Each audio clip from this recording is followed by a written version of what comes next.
Hey everyone, this is Sportsman Pariente.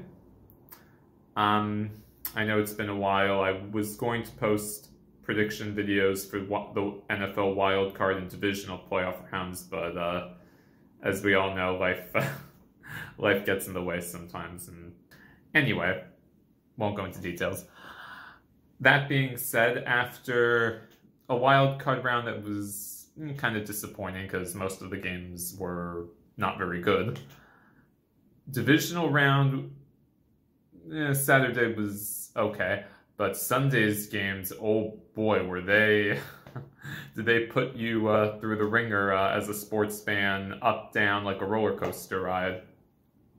But the bottom line is, after the dust has cleared, we have 4 teams left competing for the Lombardi Trophy.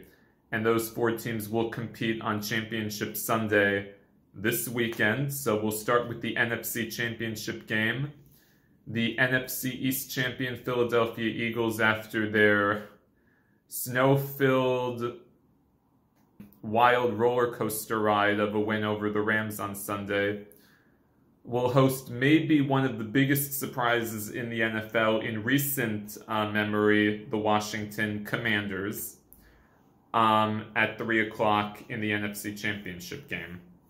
Washington has truly shocked the world, to put it mildly. I don't think anyone, after their 4-win season last year, having a rookie quarterback in Jayden Daniels this year, first-year head coach in Dan Quinn, first-year general manager, the fact that they're in this position, their first NFC title game since, I believe, 1991, it's remarkable. It's truly remarkable what they've accomplished over the last 12 months. Now, for all the Commanders fans saying, "Oh well, we beat the Eagles a few weeks ago in Washington," true.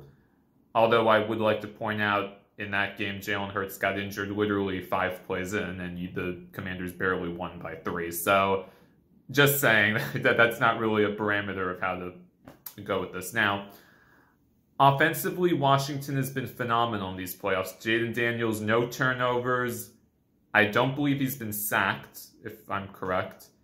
He's thrown for over 200 yards in wins over the Buccaneers and the Lions. He's run for, I believe, around 40 to 50 yards in both games, too. McLaurin's been phenomenal. Dyami Brown has really emerged as a number 2 receiver to take some pressure off McLaurin. Zach Ertz has made big plays.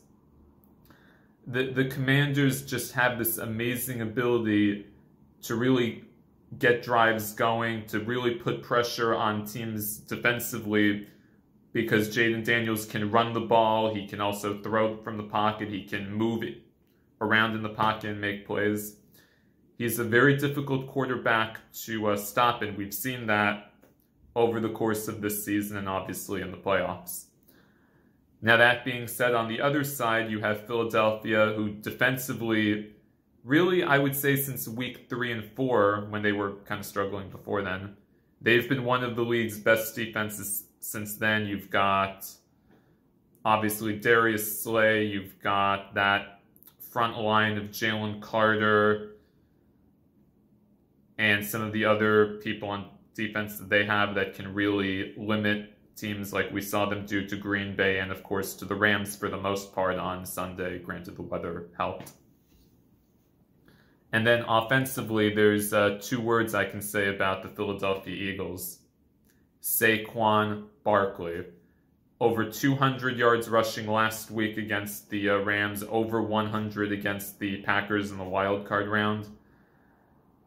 The Eagles' offensive line, Lane Johnson, Mekhi Becton, they can push a defensive line completely and just dominate games, as we've seen them do really over the course of this season. It's absolutely extraordinary what Saquon has done this year, what Philadelphia's running game has done.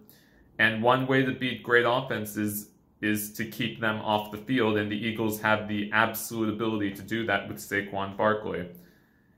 Now, we do have to monitor Jalen Hurts' health. He did hurt his knee in the divisional round win over the Rams. It looks like he'll play. I haven't heard anything to say he won't. How effective he'll be, That's the million-dollar question, and they have to find ways to get A.J. Brown, Devontae Smith involved. Goddard did get involved. He had some big plays last week. But they have to get the passing game going to take some pressure off the running game and possibly open up the field for more big plays. That being said, to break down this matchup, I really do have to look at one thing. Everyone wants to talk about Washington's offense, absolutely. But defensively, even though they did get 5 turnovers last week against the Lions in what was a big upset, the Lions still put up 31 points. They also ran the ball for over 150 yards. So my concern with the Commanders, as I've said, really since the playoffs started, I don't think defensively this team can hold. They're 30th against the run. I believe Saquon ran for over 130 when they played in Washington a few weeks ago, a game that the Eagles lost by 5 and they didn't have their starting quarterback for basically the whole game. I believe Saquon had almost 100 yards, maybe more than that, in the Eagles' win earlier in the year in Philadelphia over the Commanders. I just don't see how the Commanders, unless Philadelphia commits a lot of turnovers, which the Eagles don't really do. Jalen Hurts has really cut down on the turnovers that were affecting them last year when the Eagles totally fell apart. It's going to be very tough for the Commanders defensively to keep the Eagles off the scoreboard. And again, if the Eagles can run the ball for over 100, 150 yards, that's going to keep Jayden Daniels on the bench. And that certainly does not help the Commanders if Jayden Daniels is on the bench and the offense can't do anything. So the Commanders, I think, really have to find a way, maybe put 9 in the box. I think you have to dare Jalen Hurts to beat you in this game. I don't see how any way to avoid it, because I don't think the Commanders defensively can stop Saquon enough. And you factor in that this is probably the best defense Jayden Daniels is going to face. They only put up 23 against the Buccaneers. They also had some 4th down mishaps in the Lions game and in the Buccaneers game. It didn't cost them in the Buccaneers game, though it nearly did.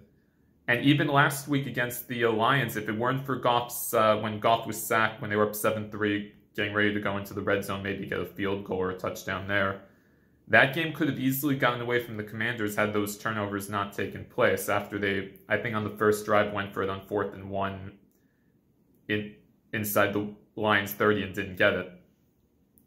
So I think the Commanders, I don't have a problem with Dan Quinn taking risks, but you have to understand in a game like this, if the Eagles can get a lead with the way they can run the ball, that's not good for the Commanders. The Commanders have to either play with the lead or at the very least keep it a 1-possession game, because when you start falling behind 2 possessions against this Eagles team, the way they can run the ball, it's going to be very tough to stop Saquon and get enough, I think, possessions to come back.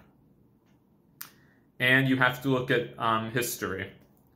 No rookie quarterback has ever made it to a Super Bowl. Joe Flacco was the first rookie to win 2 playoff games in 2008. Could not win the 3rd one on the road to get to the Super Bowl. Mark Sanchez in 2009 won 2 road playoff games as a starter with the Jets. He could not win the 3rd playoff game on the road to get to the Super Bowl. It's extremely hard to do, and as much as the Commanders have been one of the great stories this year, the way defensively they've struggled against the run, the fact that the Philadelphia offensive line is maybe the best in football, one of the best defensive lines in football, I just think it's going to be too much for the Commanders. Granted, I'm a Giants fan, so I'm a little biased towards both teams, I'll admit it. But as long as Philadelphia does not commit turnovers, which they have not done, I think Philadelphia will have enough to just hold off the Commanders and make their 2nd Super Bowl appearance in the last 4 seasons. So my prediction is Philadelphia will represent the AFC in Super Bowl 59. My prediction is Philadelphia 24, Washington 17. Now that brings us to the main event. And that is, for the 4th time in the postseason, the Chiefs will play the Buffalo Bills, this time for a trip to the Super Bowl. For Patrick Mahomes and the Chiefs, they're trying to go back to the Super Bowl for the 3rd straight year for a three-peat, which has not been done, I believe, ever in NFL history. I don't believe we've had a three-peat. The Buffalo Bills are trying to make the Super Bowl for the first time in over 30 years. Josh Allen is, ironically, in the regular season, he has multiple victories over the Chiefs and Patrick Mahomes. He has never beaten Mahomes in the postseason. The Bills have lost to the Chiefs in the 2020 AFC title game.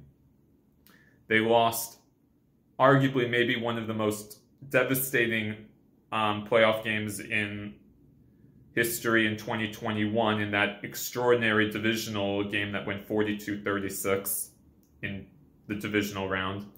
And of course, last year in Buffalo, the Chiefs beating the Bills 27-24 when Tyler Bass, of course, missed the field goal wide right. I'm sure Bills fans have flashbacks of that, and of course, wide right from previous Super Bowls that they've lost. But breaking down this matchup.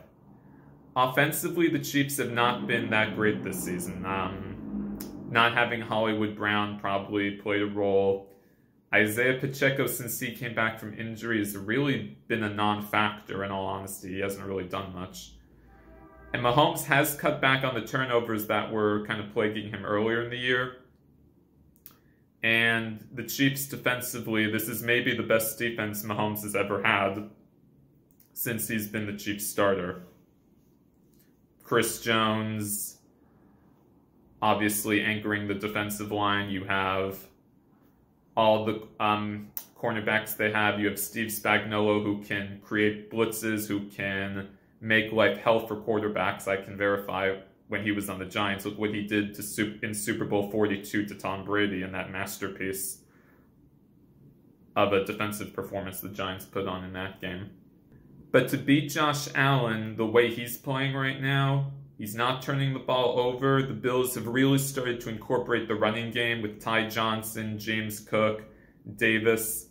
You have Khalil Shakir making plays in the passing game, Amari Cooper, Dalton Kincaid, Dawson Knox. Defensively having Matt Milano, DeMar Hamlin. The Bills have really found a way to take advantage of other teams' mistakes. We saw what they did last week against Baltimore, the 3 turnovers the Ravens had that really cost them that game, which was just a tough loss. But the Bills have really found ways to not get in their own way, and if you can limit the turnover battle, and if you can win the turnover battle, you're going to win a lot of playoff games. And Josh Allen, the way he can run the ball also, which we saw in the victory earlier this year the Bills had in Buffalo over the Chiefs, that is a huge weapon that the Bills can utilize in the red zone and really try to get touchdowns as opposed to field goals and really put pressure on a Chiefs offense that it's been okay, but it hasn't been the standard, I guess, of what we would expect with an Andy Reid, type offense. And this is going to be, I think this is going to be a great game. And I think a lot of America is hoping that the Chiefs and the referees don't find ways to, have us talking about the referees like we usually do when the Chiefs play. But I digress. This game is going to come down to, I think, one, who wins the turnover battle. If the Bills offensively can kind of do what they did in the first half of the Ravens game, which is run the ball with Josh Allen, James Cook, utilize Kincaid, Knox, Shakir in the passing game, and kind of get like those 6-7 yard catches that really shorten the field to like 2nd and 3, 3rd and 1, 3rd and 2, and then you can utilize Josh Allen and keep Mahomes off the field, much like the Eagles will try to do with the Commanders defensively. I think the Bills ran for over 100 last week. If they can do that this week against the Chiefs, I think that Bills have a very good chance to keep the game close and possibly steal it. The Chiefs, Mahomes has to play clean. They have to get something in the running game with Pacheco or Hunt. They have to do something to take some pressure off Mahomes, because I don't think Mahomes dropping back 30, 40, 50 times is going to be a winning formula here. And I think Andy Reid has to find ways to get DeAndre Hopkins involved. Obviously, Kelsey had a huge game against Houston last week, and the Chiefs win over them. But if Hopkins can get going with Kelsey, if they can get Hollywood Brown to make some plays, Kareem Hunt to make some plays, then you can open up the field for more of what the Chiefs can somewhat do in the passing game. Maybe get some deep threats going, because they have to do something to kind of open up the field in a game like this. And can the Bills defense, like I said, can they generate some turnovers? Can they find ways to really maybe put some pressure on Mahomes like they did in the game in Buffalo earlier this year? That's the question. So who's going to win this game? I think most of America wants to see the Chiefs lose this game. And truthfully, as someone who is a New Yorker, the Bills are technically a New York team, so I have to pull for them. And the way the Bills have really adapted this year on offense and how they've kind of held it together on defense, I think, based on their win earlier this year, I think the Buffalo Bills have a very good chance to pull this off in Arrowhead. And I think Buffalo will finally break the 30-year curse and make the Super Bowl. So my prediction is Buffalo will represent the AFC in Super Bowl 59. And my prediction is Buffalo 30, Kansas City 27. With these two teams, it's going to come down to the wire. The question is, who's going to step up and who's going to be the GOAT? So that's my predictions for Championship Sunday in the NFL. Please continue to subscribe to my channel. And for the 4 teams left, may the odds be ever in your favor.